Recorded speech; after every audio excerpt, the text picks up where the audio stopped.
వాక్యం చదువుకుందాం. కీర్తనల గ్రంథము 18వ అధ్యాయము 35వ వచనం.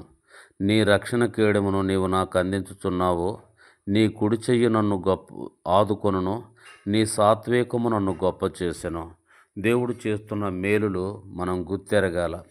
దేవుడైన యేసు ప్రభువారు, తండ్రి అయిన యెహోవా దేవుడు తన బిడ్డలకు చేస్తున్నటువంటి మేలులు మనం తెలుసుకోవాలా. అప్పుడే దేవుణ్ణి మనము ఆరాధించగలం, ప్రార్థన చేయగలం. కాబట్టి నీ రక్షణ కేడము నీవు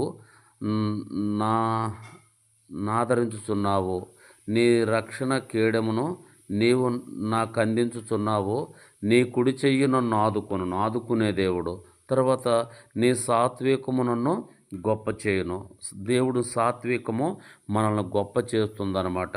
కాబట్టి రక్షణ ఇచ్చే దేవుడు, ఆదుకునే దేవుడు, గొప్ప చేసే దేవుడు. అందుకు